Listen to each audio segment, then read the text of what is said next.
Sean cada uno de ustedes bienvenidos a Calvary Cerritos. Qué bendición poder verles, poder saludarles, pero sobre todo poder tener este tiempo de coinonía, este tiempo de adoración y este tiempo de estudio de la palabra. Así que vamos a darle inicio a este servicio.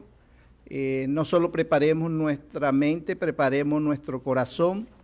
Y la palabra de Dios en Jeremías 29, 11, 12 y 13 dice así: porque yo sé los pensamientos que tengo acerca de vosotros, dice Jehová, pensamientos de paz y no de mal, para daros el fin que esperáis. Entonces me invocaréis y vendréis y oraréis a mí, y yo os oiré, y me buscaréis y me hallaréis, porque me buscaréis de todo vuestro corazón. Si gusta, nos ponemos en pie, incline su rostro, vamos a orar. Señor, y te damos gracias, Padre, en esta preciosa tarde, mi Dios. Gracias, mi Dios mío, por la oportunidad, el privilegio que tú nos das de poder reunirnos, de poder adorarte, de poder glorificarte, mi Dios mío. Padre, tu palabra nos enseña, mi Dios mío, que vengamos a ti, mi Dios mío, con un corazón contrito, con un corazón humillado, que tú nos amas, que el deseo de tu corazón, mi Dios mío, es que te busquemos, te adoremos. Tu palabra dice que todo lo que respire alabe a Jehová, Padre. Y en esta tarde, en esta noche queremos adorarte, queremos glorificarte, mi Dios. Oramos por este servicio, que tú tomes control desde ya, desde este momento, mi Dios mío. Toma control de cada sílaba que salga de nuestros labios, cada acción que hagamos, mi Dios mío. Oramos, Padre, para que tú recibas, Padre, esta adoración, esta alabanza como ofrenda con olor grato a ti, mi Dios. Padre, dejamos este servicio en tus manos. Usa el predicador de esta tarde, mi Dios mío.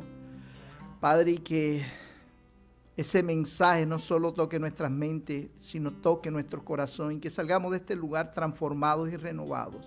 Padre, para ti sea toda la honra y la gloria, en el nombre del Padre, del Hijo y del Espíritu Santo. Amén y amén.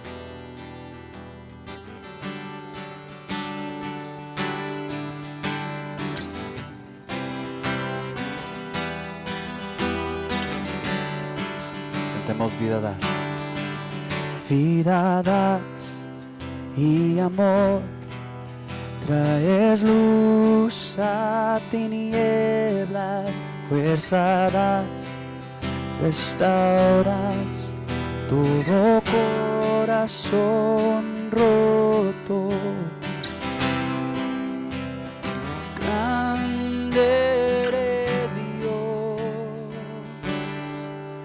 es tu aliento en mi ser, por eso alabaré, alabaré, es tu aliento en mi ser, por eso alabaré por siempre. Grande eres Dios. Vamos otra vez. Vida das y amor, traes luz a tinieblas, fuerza das, restauras todo corazón roto. Oh, grande eres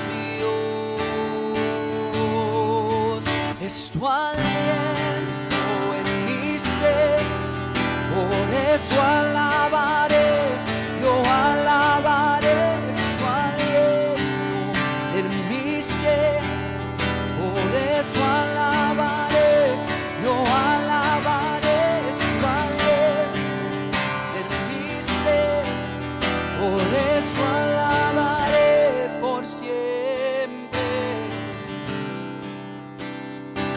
Grande eres Dios.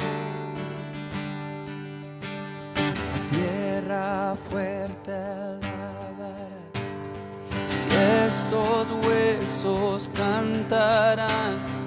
Grande es Dios. Tierra fuerte alabar, y estos huesos cantarán. Grande es Dios. Otra vez. Tierra fuerte alabar, y estos huesos cantarán.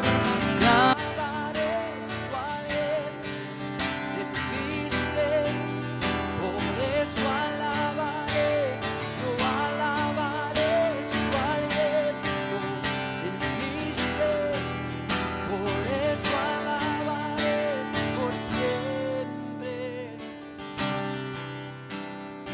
Grande eres Dios.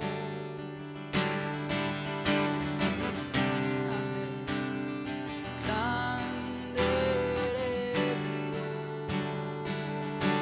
Oh, grande eres Dios.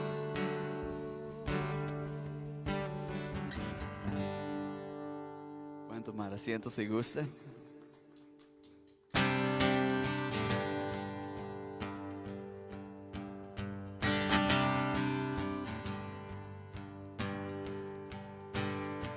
El mundo busqué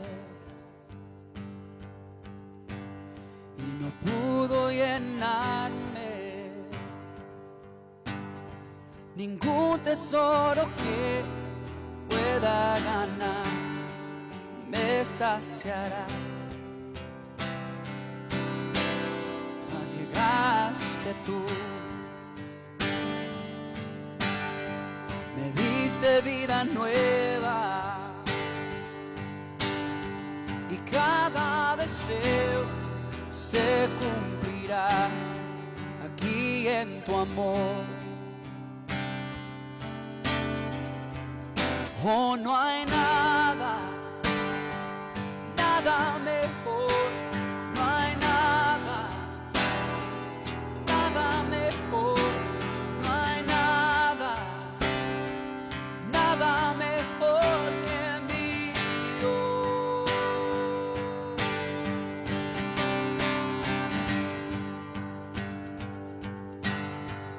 Vengo a ti sin miedo, sin reserva. Cada fracaso has visto, Señor, y aún tu único soy. Porque el Dios de los montes es el Dios de los valles, y no hay lugar que me pueda alejar de tu gracia y amor. Oh, no hay nada, nada mejor, no hay nada, nada mejor, no hay nada, nada mejor que mi Dios. Cambias lamento en danza, de cenizas traes vida, cambias culpa por gloria, sé que solo tú lo harás. De las ruinas y tumbas nacen nuevos jardines, resucitas los huesos, sé que solo tú lo harás. Oh, no hay nada, nada mejor, no hay nada, nada mejor, no hay nada, oh, nada mejor que mi Dios. Oh, no hay nada,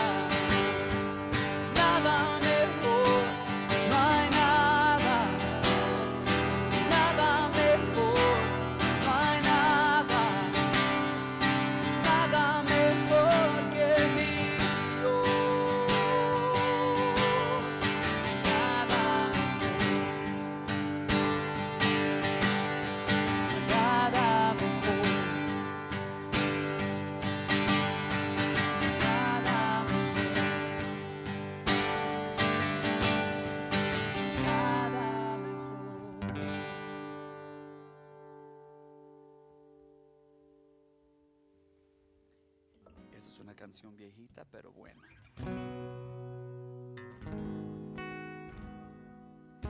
Cristo Dios del cielo, yo no merezco la gracia que tú diste, las promesas que me das. Estoy agradecido por tu sacrificio. Con tu misericordia pagaste mi deuda. Tu amor es profundo, más que los mares alto, más que los cielos se extiende,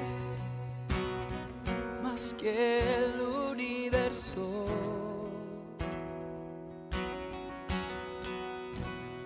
Cristo, tu amor no tiene fin. Cristo, tu amor no tiene fin. Cristo Dios, Cristo Dios del cielo, yo no merezco la gracia que tú diste, las promesas que me das. Estoy agradecido por tu sacrificio, tu misericordia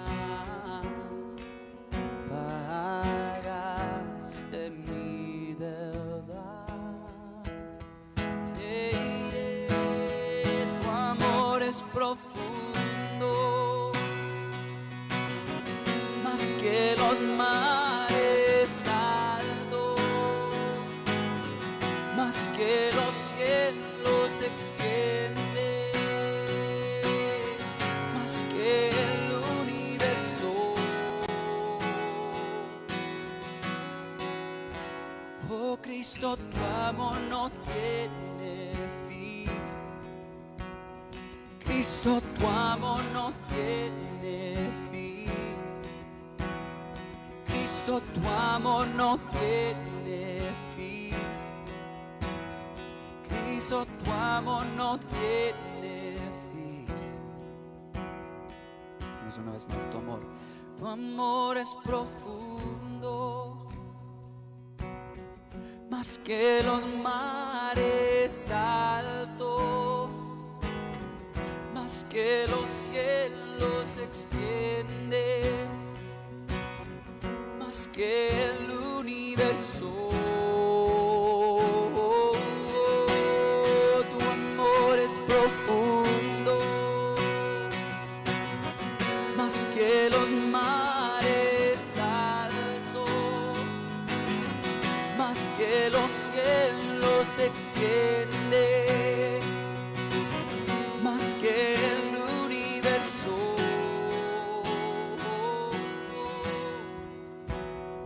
Cristo, tu amor no tiene fin. Cristo, tu amor no tiene fin. Cristo, tu amor no tiene fin. Cristo, tu amor no tiene fin.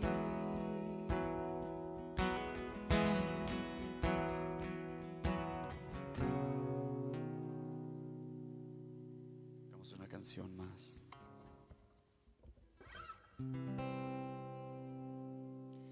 Y si vivimos para Él vivir, y si morimos para Él sé que vivamos o que muramos, somos del Señor, somos del Señor. Otra vez. Y si vivimos, para Él vivimos, y si morimos, para Él morimos. Sé que vivamos o que muramos, somos del Señor, somos del Señor. Cantamos una vez más. Y si vivimos, para Él vivimos, y si morimos, para Él morimos. Sea que vivamos o que muramos, somos del Señor, somos del Señor, somos del Señor, somos del Señor, somos del Señor, somos del Señor. Somos tuyos, Señor, y te damos gracias por este tiempo. Habla, Señor, en nuestros corazones, Señor, por medio de tu palabra. Te damos gracias por este tiempo, te amamos, te glorificamos en el nombre de Jesús. Y todos dicen, amén. Dios los bendiga. Así que, capítulo 21. Capítulo 21 de San Juan, y voy a dar una introducción y después oro. Capítulo 21 de San Juan se le conoce como el epílogo del Evangelio, porque ya el Evangelio, dicen los comentaristas, que en el capítulo 20 el Evangelio había terminado, pero a Juan, motivado por el Espíritu, todavía le quedaba unas cosas más que decir. Y por eso es que se escribe el capítulo 21. El capítulo 21 nos habla de una serie de cosas. Nos habla, número uno, de cómo Pedro es restaurado.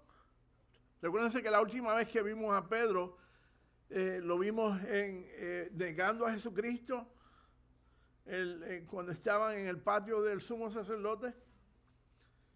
Y entonces Pedro lo vemos en los Hechos levantándose en la administración de Hechos 2, y entonces alrededor de 3,000 hombres vinieron a los caminos del Señor. Pero vemos entonces, no hay esa transición. Entonces Juan lo que hace es que trata de que haya esa transición.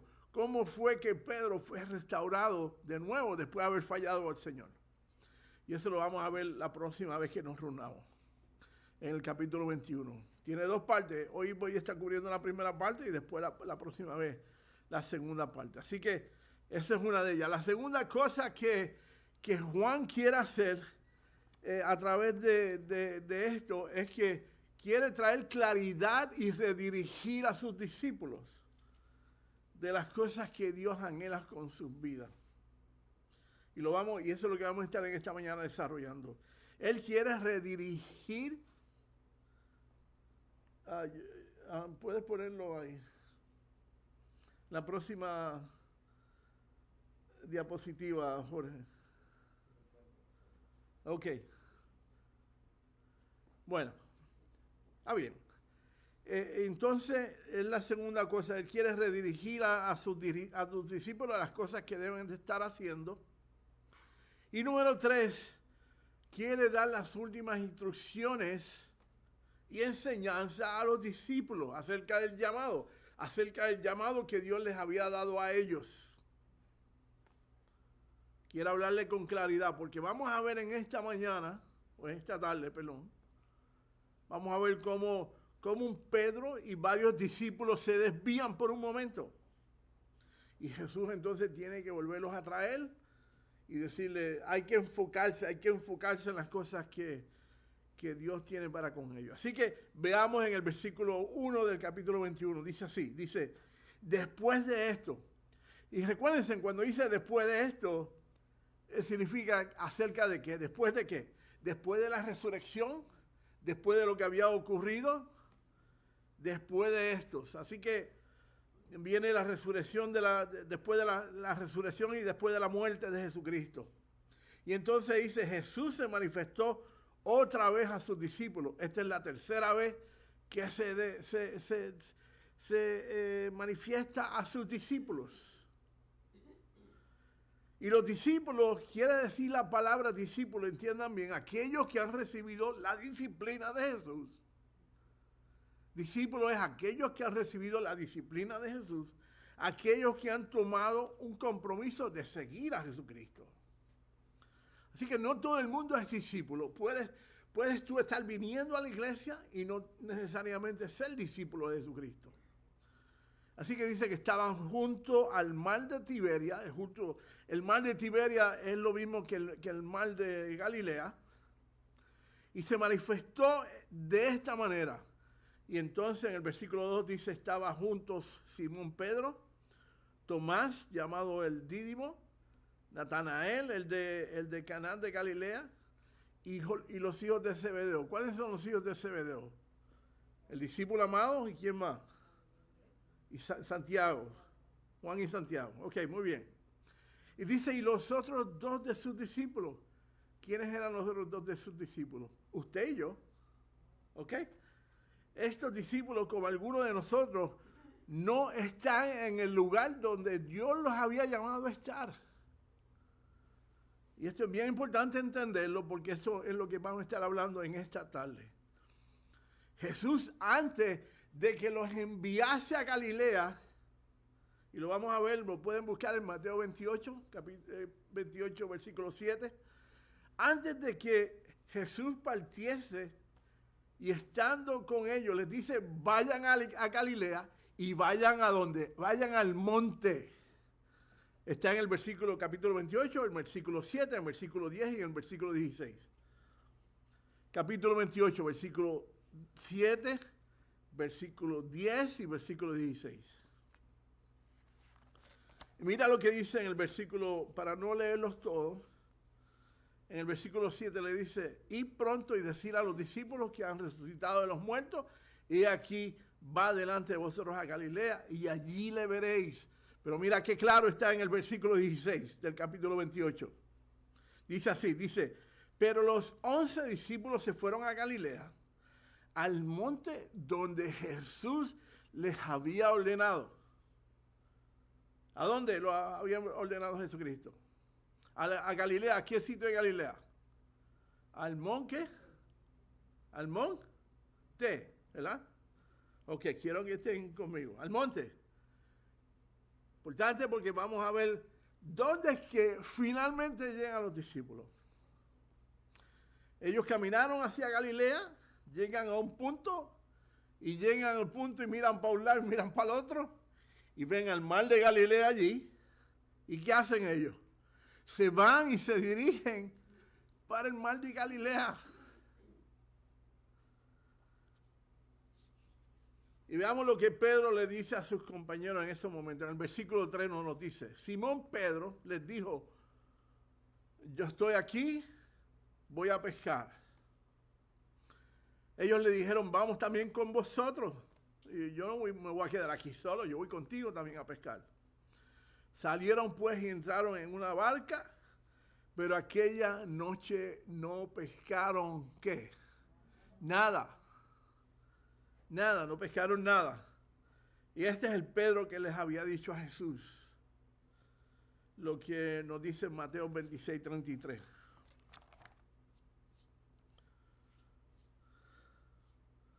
Este es el Pedro que le había manifestado a Jesucristo cuando estaba en la última cena, que le había dicho a Jesucristo: Jesús, aunque estos te abandonen, aunque estos mis compañeros te nieguen, yo no habré de abandonarte.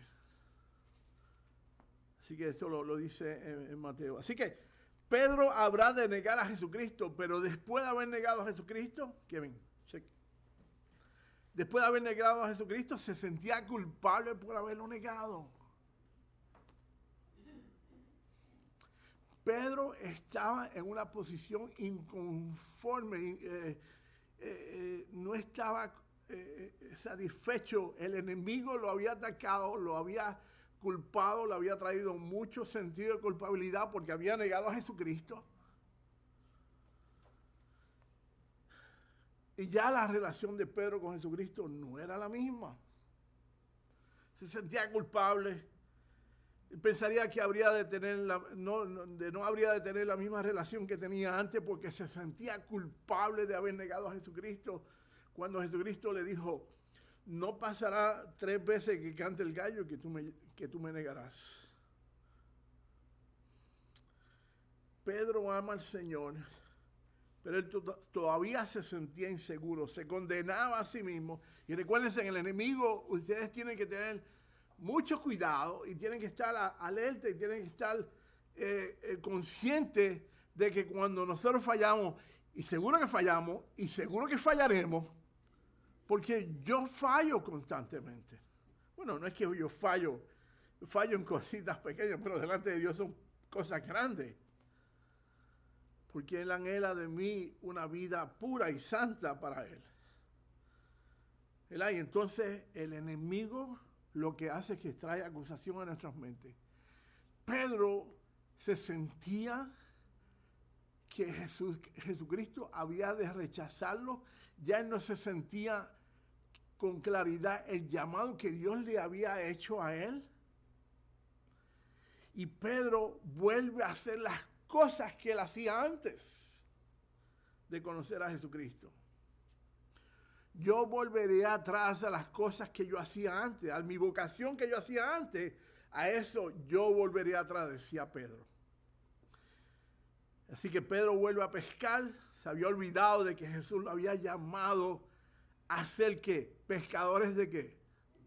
Pescadores de hombres. En Lucas 5, Jesús lo había llamado a ser pescadores de hombres. Y lo había capacitado.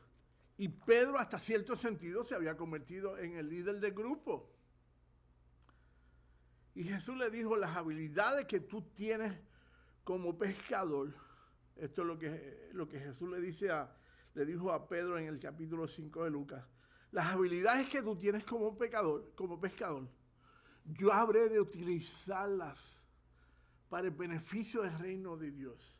Y la misma técnica que tú utilizas para pescar peces, yo habré de utilizarla para que tú pesques hombres y les prediques el evangelio y los traigas a los caminos míos. Así que Jesús le dice: no serás más un pescador de peces, sino serás pescadores de hombres. Y desde entonces Pedro se convirtió en lo que Dios lo había llamado a ser pescadores de hombres. Pero las circunstancias habían cambiado. Jesucristo, que se creía fuerte, Pedro, que se creía fuerte, había confiado en sus propias fortalezas y en sus propias capacidades. Le dice a Jesucristo: mientras mis compañeros te nieguen y te abandonen, yo nunca habré de negarte. Y cuando Pedro niega a Jesucristo, eso fue algo que sucumbió a Pedro y estremeció a Pedro, de tal manera que Pedro no pensaba de la misma manera. Volvió a su vieja vocación de pescador de peces, a la zona en la que él se sentaba en conformidad. ¿Verdad? Este es su comfort zone. Yo no seré pescador de hombres, porque le fallé a Jesucristo, pensaba él, pero yo habré de ser entonces lo que yo siempre estoy acostumbrado a hacer. Carpintero, músico, empresarial, maestra. Y el problema es que cada vez que nosotros volvemos atrás, el impacto es que otras personas habrán de irse contigo. El día que tú decidas irte atrás y volverte atrás, tus hijos posiblemente se irán, tus esposos, tus esposas se irán contigo también. Amistades serán contigo también y eso trae unas repercusiones inmensas. Así que tenemos que tener cuidado. Así que en esta noche no pescaron nada. La vieja criatura donde Dios te sacó no habrá de traer ningún beneficio a tu vida. Pero me imagino que esperando a Jesucristo dijo, yo no quiero más esperar, yo me voy a pescar mientras Él viene. Quizás tenía hambre, quizás deseaba entretenerse, quizás no se sentía apto de ser llamado discípulo de Jesucristo. Pero Pedro volvió a pescar y no pescó nada. Y esto es bien frustrante para un pescador. Para mí hay veces que yo he ido a pescar y no cojo nada. Bueno, hay veces que yo voy a pescar más para entretenerme y más para relajarme que para pescar. Pero para un pescador no pescar nada era bien frustrante. Esa noche fue una noche de frustración. Pero de mañana Jesucristo camina hacia ellos en la orilla y Jesús está allí en la orilla esperando por ellos. Esta vez Jesús no habrá de ir a donde ellos. ¿Se recuerdan? En los evangelios antes Jesucristo los envía al lago y les dice, vayan al otro lado y esperadme allá. Y los discípulos se van y de momento se levanta una tormenta, se levantan los mares. Hay un oleaje fuerte, los discípulos se preocupan. ¿Y quién viene de camino sobre las aguas? Jesucristo. Porque era el mismo Jesucristo quien lo había enviado a ellos a la tormenta, a los problemas, para una vez revelársele de que Dios estaba en control y que Dios habría de cuidarlos a ellos. Pero esta vez Jesucristo los ve que están en el mar. Ellos no lo habían llamado a ir al mar. Jesucristo les había dicho, espérenme en el monte. Ellos estando en el barco, no habían pescado nada. Y Jesucristo desde la orilla entonces les llama. ¿Por qué Jesucristo no va hacia donde ellos? Porque ellos estaban en el lugar incorrecto. Porque no estaban en el lugar donde significaba la voluntad de Dios para con sus vidas. Jesús no va con ellos. Porque ellos estaban en el lugar incorrecto.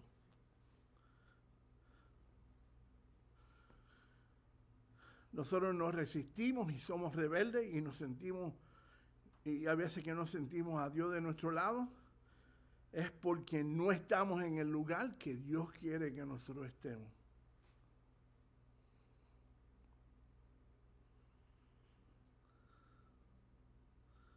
Y esto es algo que ocurre con frecuencia en nuestras vidas.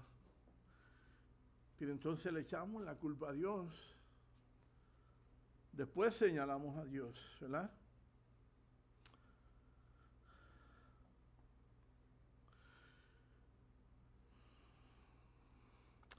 Estaba en ese lugar, Jesucristo los llama. Ellos habían desobedecido a Jesucristo. Y Jesucristo les dice de lejos, veamos lo que dice en el versículo 4 al 6. Versículo 4 al 6. Mira lo que dice, lo que hizo Jesucristo. Jesucristo les dijo, insensatos, irresponsables, o tercos que no quisieron escuchar la palabra y el mandato mío. No, ¿qué les dice Jesucristo? Muy bien, Sonia, dilo alto. ¿Qué dice? Hijitos. Cuando ya iba amaneciendo, se presentó Jesús en la playa, pero los discípulos no sabían que era Jesús y les dijo, posiblemente no los veía porque había neblina en esa mañana. Y les dice, hijitos,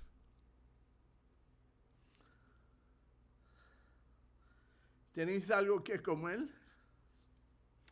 Jesucristo los está confrontando con el propósito de que haya arrepentimiento en sus vidas y poderlos entonces Jesús restaurarlos al lugar donde Jesús quiere que ellos estén.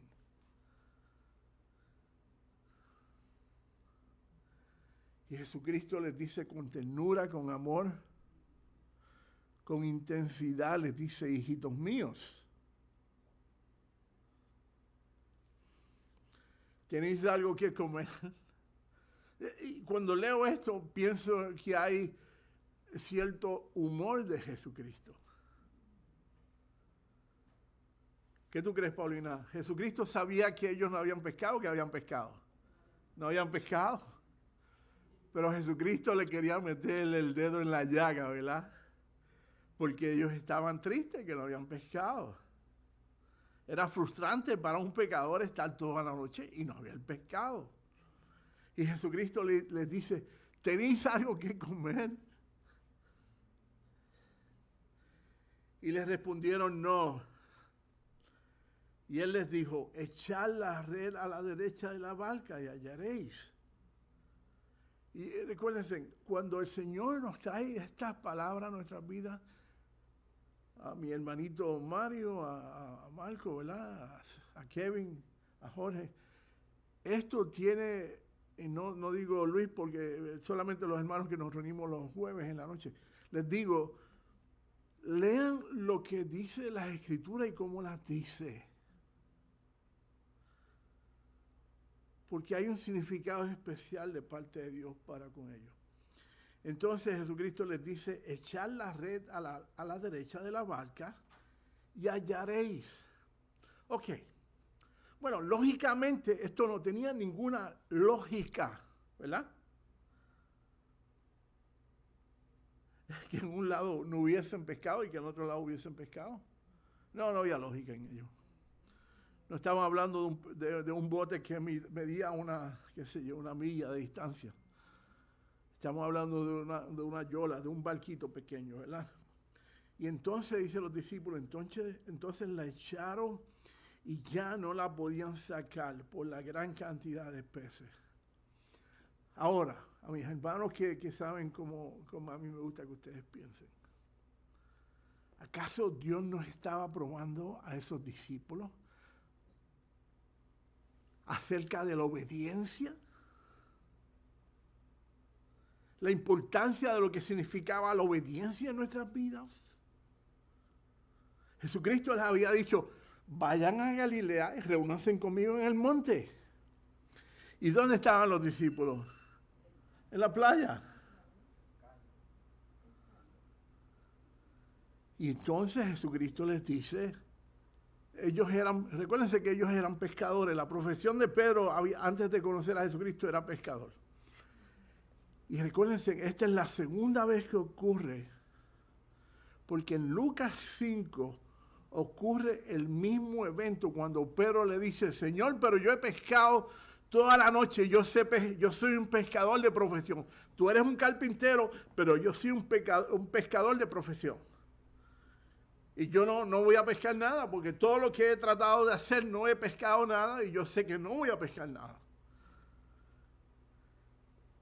Y Jesucristo le dice, echa la red al otro lado del barco. Y en esa ocasión, en Lucas 5, Pedro le contesta, Señor, mas en tu palabra habré de echar la red. Aunque yo no te crea, aunque yo no piense que tú tienes razón y tienes lógica, yo habré de echar la red al otro lado. Mas en tu palabra yo lo voy a hacer. ¿Y qué dice la Biblia que ocurrió en Lucas 5? El bote se llenó y las nazas y todo se llenó de tal manera que ellos tuvieron que pedir la ayuda de otro bote a recoger los peces. Ellos estaban aturdidos porque esto no tiene sentido de que el otro lado de la barca estaban los pescados. Una vez más, Jesús les enseñará la importancia de ¿qué? De la obediencia.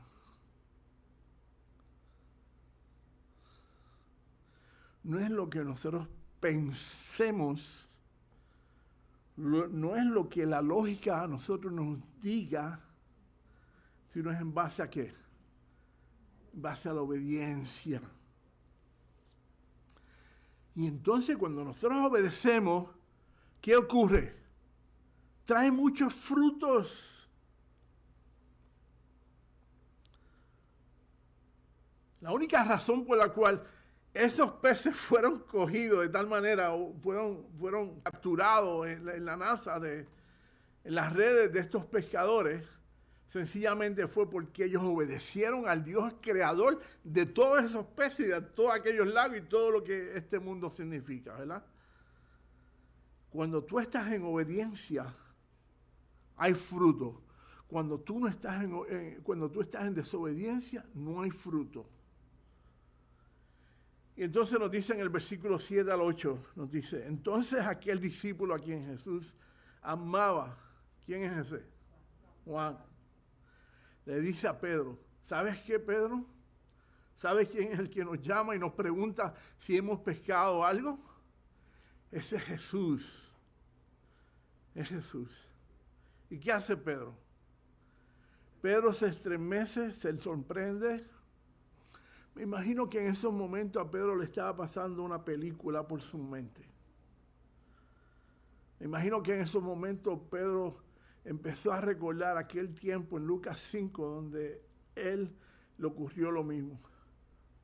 Me imagino Pedro, Juan Enrique, me imagino Pedro cuando sabe que Jesucristo, su piel se le eriza. Ustedes lo dicen así mismo, se le pone como ganso, ¿verdad? En mi país te da electricidad, ¿verdad? Nos dice, Simón Pedro, cuando oyó que era el Señor Jesús, se ciñó la ropa porque se había despojado de ella y se tiró al mar.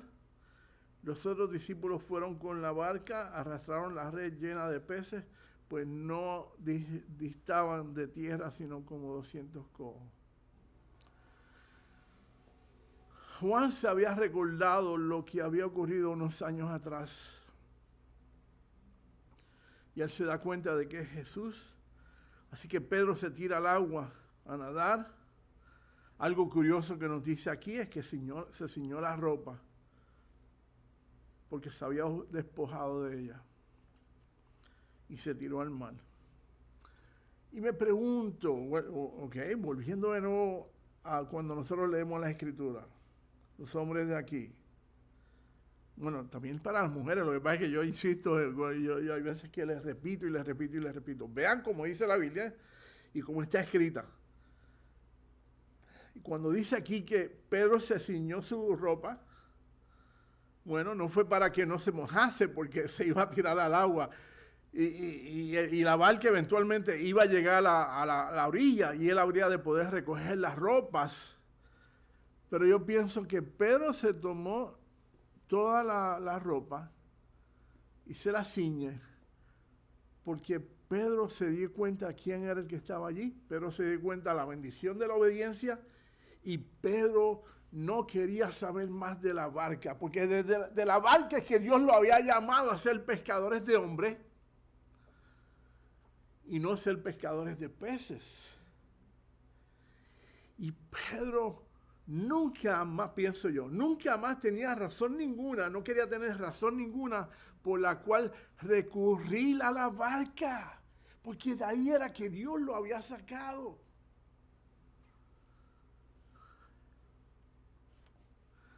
¿De dónde Dios nos ha sacado a nosotros? Que nosotros tendemos todavía a pensar en eso. ¿Y por qué tenemos que pensar en esas cosas? Si nosotros sabemos que fue del mismo infierno que Dios nos sacó.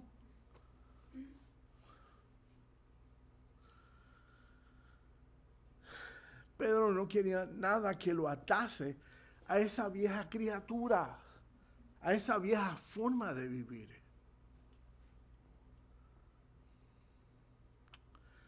Hay una historia linda se cree que el autor fueron dos personas, uno que piensan que fue Hernán Cortés, viniendo a México, pero a mí me da con pensar que la otra, porque tuvo más tiempo, más años, fue la correcta. Alejandro Magno, uno de los hombres más poderosos de esos tiempos, antes de Jesucristo, era griego, estaba atacando a Fenicia con una serie de barcos y se da cuenta que cuando están llegando ya al lugar de Fenicia, el ejército triplificaba la cantidad de personas que venían con Alejandro Magno, con Alejandro el Grande. Y Alejandro se dio cuenta de que ellos ya en sus mentes habían perdido la batalla sin antes haber llegado al campo de batalla.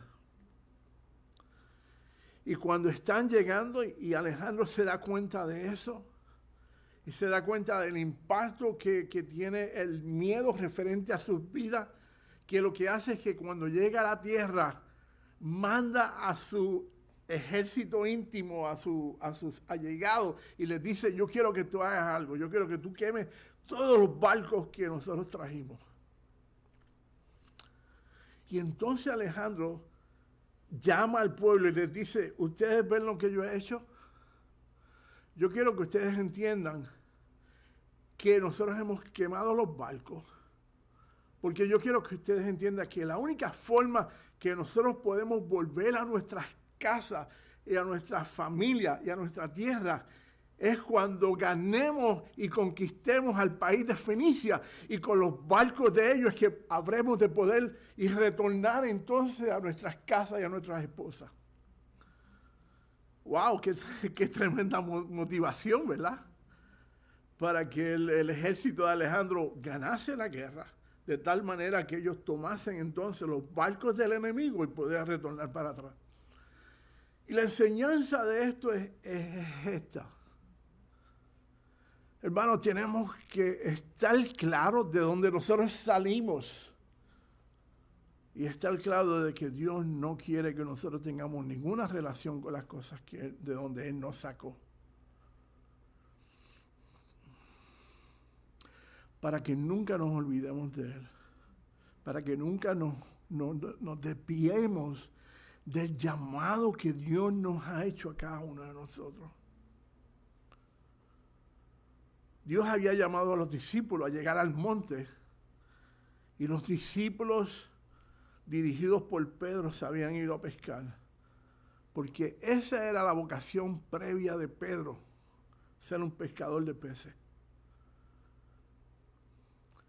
Me imagino que cuando Jesucristo llega allí, Jesucristo se entristece, pero no los condena, y les dice: hijitos, ¿han podido pescar algo?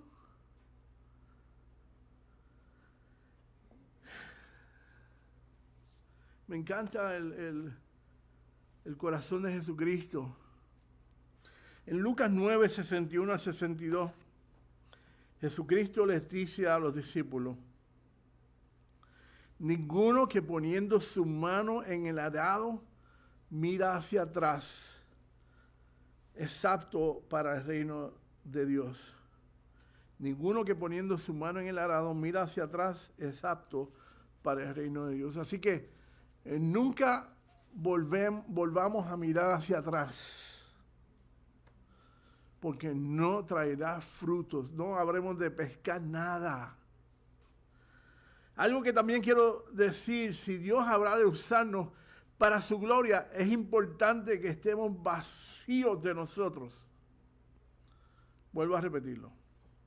Antes de que Dios nos use a nosotros, es importante que nosotros estemos vacíos del yo, de quién es Tito, de las cosas que son valiosas para mí, de las cosas que son intocables para mí, de las cosas que yo no permito que nadie las toque. Porque mientras yo no esté vacío, Dios nos habrá de llenar esta vasija con las cosas que Dios quiere llenar.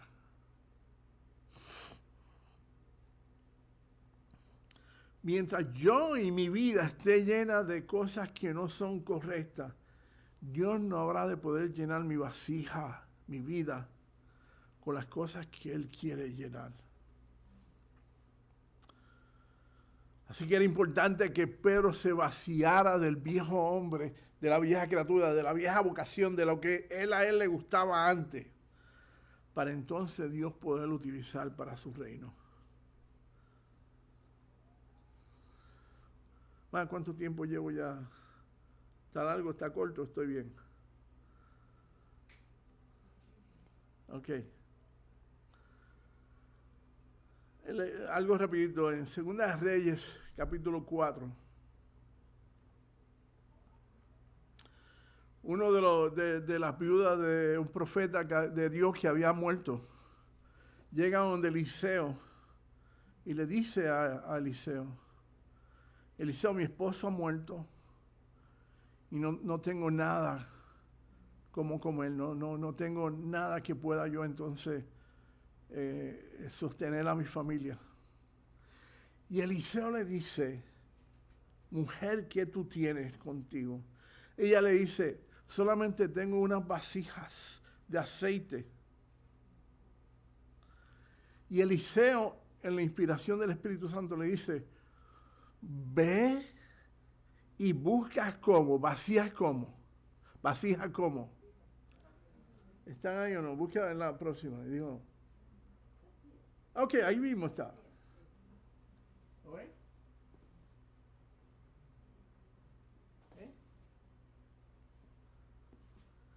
Y mientras la esposa del profeta traía vasijas vacías, ¿qué hacía Dios?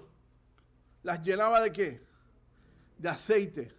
Y traía nuevas vasijas vacías y las llenaba de qué? De aceite. Hasta que llegó un momento que le dijo, ve a todos los vecinos y búscame las vasijas que estén vacías. Y entonces Dios habría de hacer el milagro. Coge la vasija que está llena de aceite, viértela en el otro que no es que está vacía, y Dios habrá de multiplicar el aceite. Y entonces nos dice en el último versículo, dice, tráeme otra vasija, y él le contesta, no hay más vasijas, madre, respondió él. Y entonces, ¿qué ocurrió? Cesó el aceite.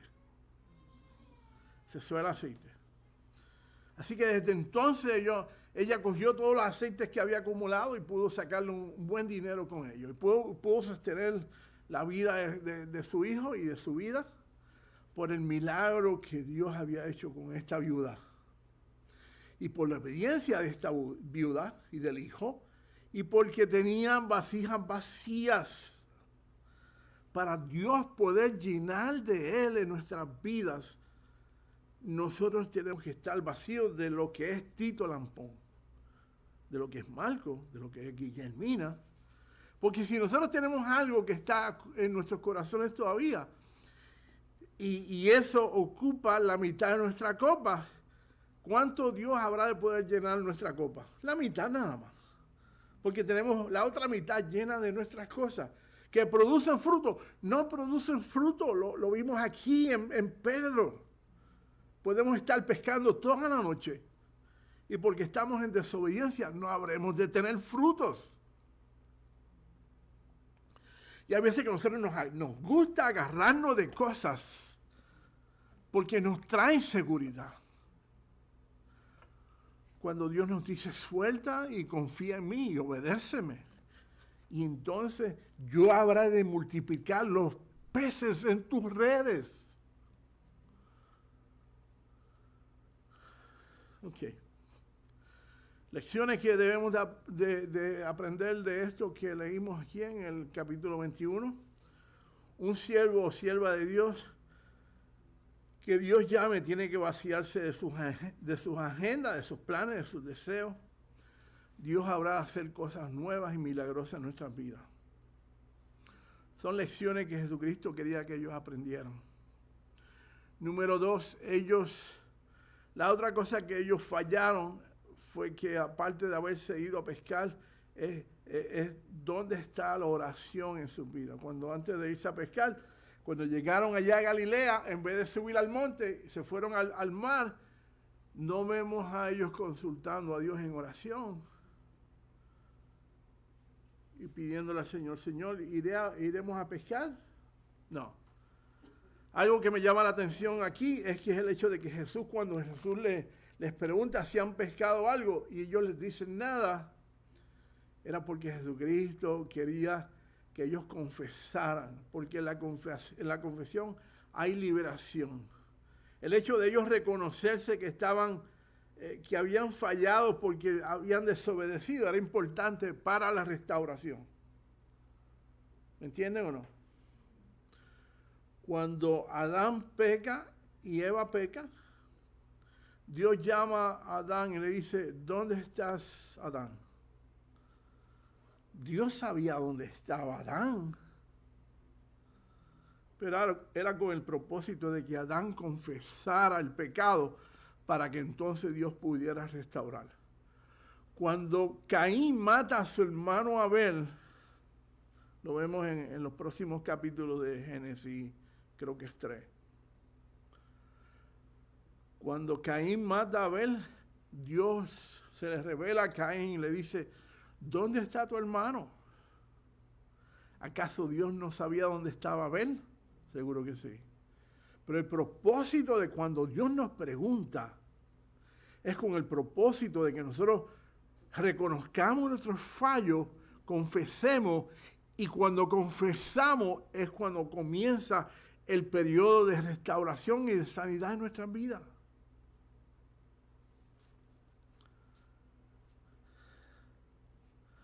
Así que importante que esto ocurra en nuestra vida. Volviendo a Pedro, entonces ellos llegaron a la orilla y allí Jesús les estaba esperando.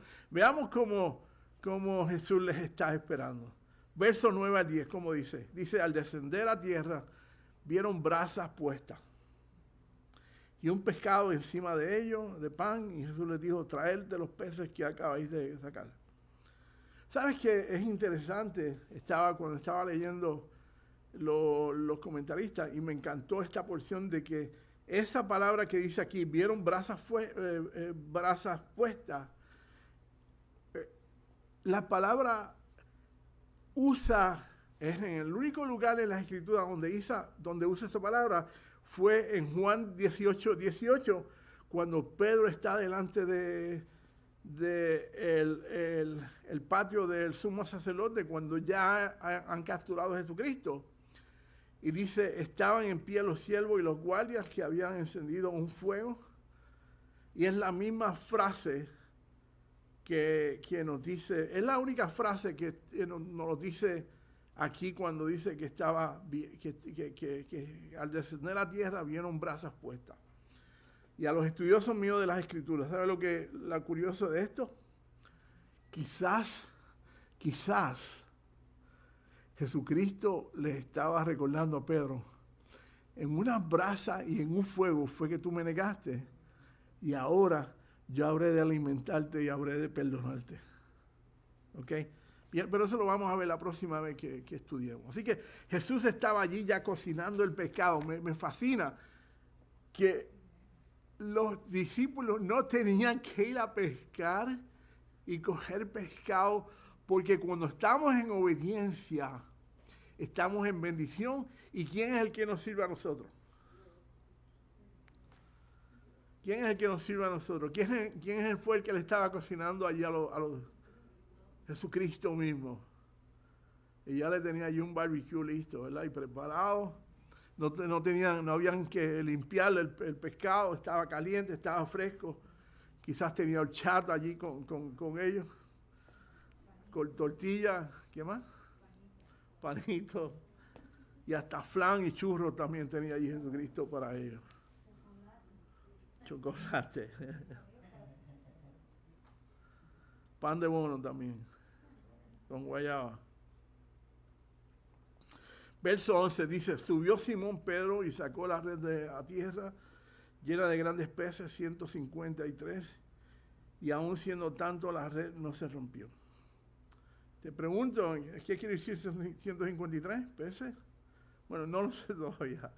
No lo sé, leí bastante y no vi la respuesta de ellos. Hay una persona que dice que son 153 países del mundo y lo que Jesucristo nos está diciendo que debemos de ir a predicar a esos 153 países del mundo. Bueno, pero esas son explicaciones, conjeturas de una persona, ¿verdad?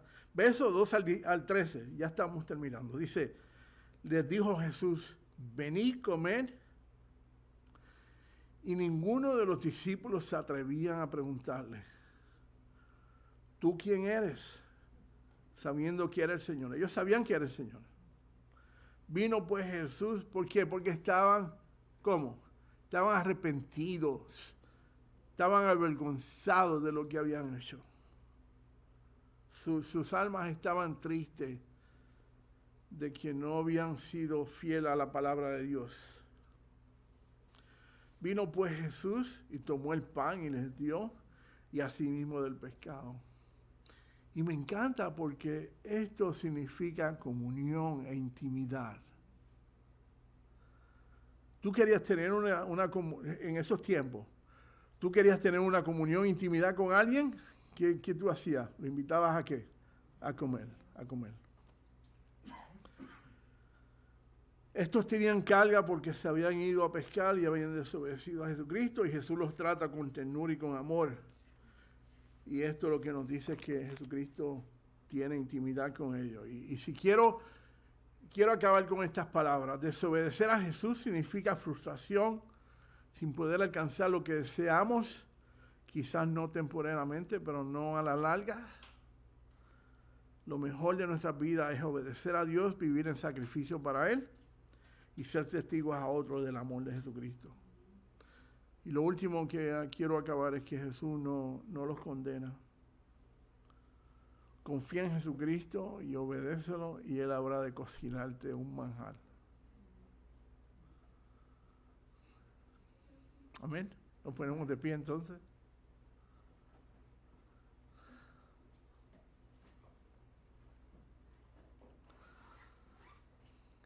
¿Qué aprendimos de esto en esta noche?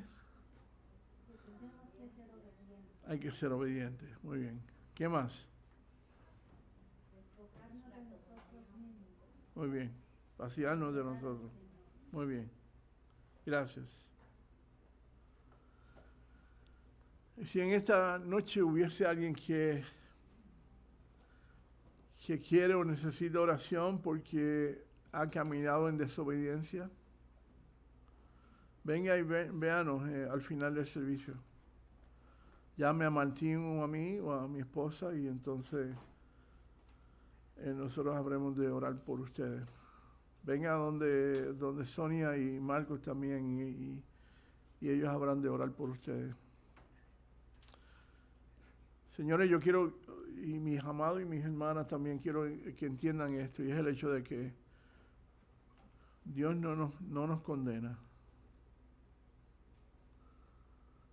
Y Él lo que quiere es la restauración de nuestras vidas. Y Él lo que quiere es que nosotros obedezcamos para entonces Él traer bendición a nuestras vidas. Amén. Señor y Padre Celestial, es tu palabra, oh Dios mío, la cual yo la recibo de parte de ti, Señor, a mi vida. Gracias por enseñarme tantas cosas preciosas en estas escrituras, Señor. Y de la misma manera, oh Dios, gracias por haberme capacitado de poder explicar esto con simpleza. De tal forma que mis hermanos y mis hermanas, oh Dios mío, te aprecien a ti, te amen a ti, te honren a ti, Señor, y vivan una vida entregada a los pies tuyos, Señor, en obediencia, en sacrificio, Dios mío, vaciándose de nuestras vidas, aquellas cosas que no te son de agrado, y mirando a ti, Señor, el autor y consumador de nuestra fe. Gracias, Padre, en esta mañana, en esta tarde, en esta noche, para los hermanos que nos reunimos en la mañana, Señor, por Facebook. Sé con cada uno de nosotros, Señor. Y agradezco este tiempo que tú nos das de podernos enseñar como tú anhelas para nuestros corazones. Gracias por todos los mis hermanos que están aquí en esta noche, aquellos que no pudieron estar. Sé con Byron y con Adriana allá en México, Señor, en el orfanatorio. Sé con cada uno de mis hermanos, Dios mío, que tiene dificultades y padece. Mira, Dios mío, oramos por el padre de Enrique, Señor amado. Seguimos orando por Betty, Dios mío, y Alicia y Margarita, Señor amado. Seguimos orando, Dios mío, por José y Ana. Oh, Señor, dirige también a Claudia y a Henry en sus planes, Señor amado. Te pido que tú nos guardes, oh Señor. Nos permita, oh Dios, serte obediente hasta la muerte. Y que tú, oh Señor amado, nos llames. Ven, buen siervo fiel. Entra en el gozo de la salvación. A ti sea la gloria y la honra, Señor, en el nombre de Jesús. Amén. Dice, somos el pueblo de Dios. Somos un pueblo especial. Amén. Llamados para anunciar las virtudes de aquel que nos llamó a su luz. Amén. ¿Cuántos creen que Él nos llamó de las tinieblas a su luz admirable? Amén.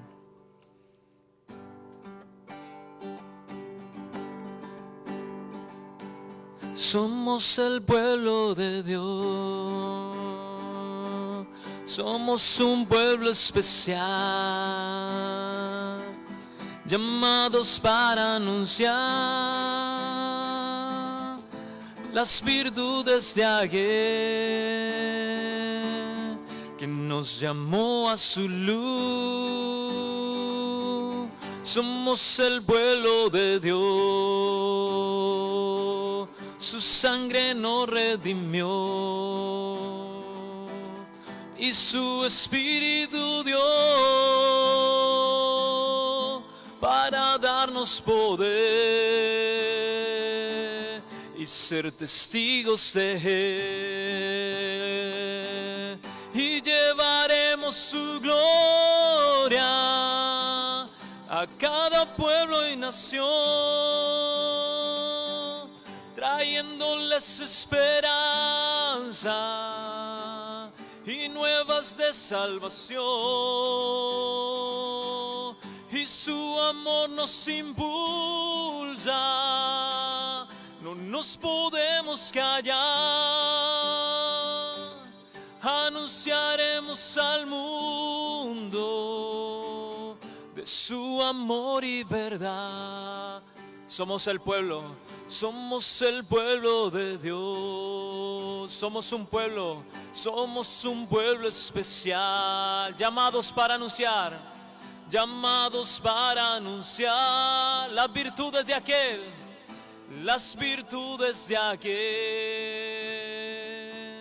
que nos llamó a su luz. Somos el pueblo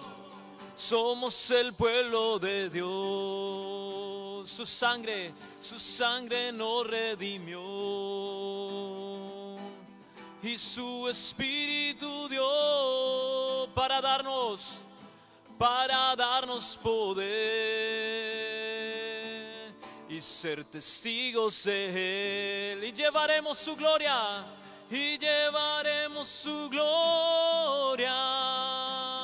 a cada pueblo y nación, trayéndoles esperanza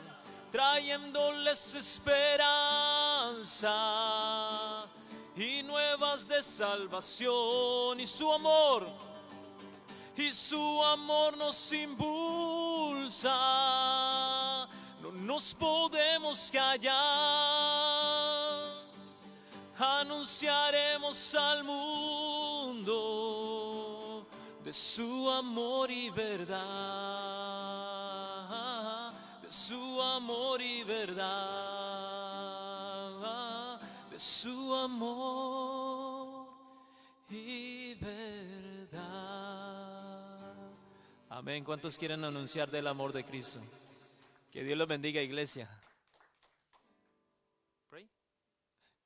Señor, gracias te damos por este momento tan especial, Señor, de podernos reunir en familia, Señor, como un solo cuerpo en Cristo, de poder escuchar tu palabra, de poder, Señor, aprender más de ti, Señor, de poder conocerte cada día más.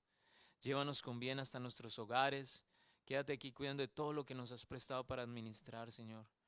Y permítenos compartir al mundo de tu amor y verdad. En el nombre de Jesús. Amén y amén. Dios los bendiga, iglesia.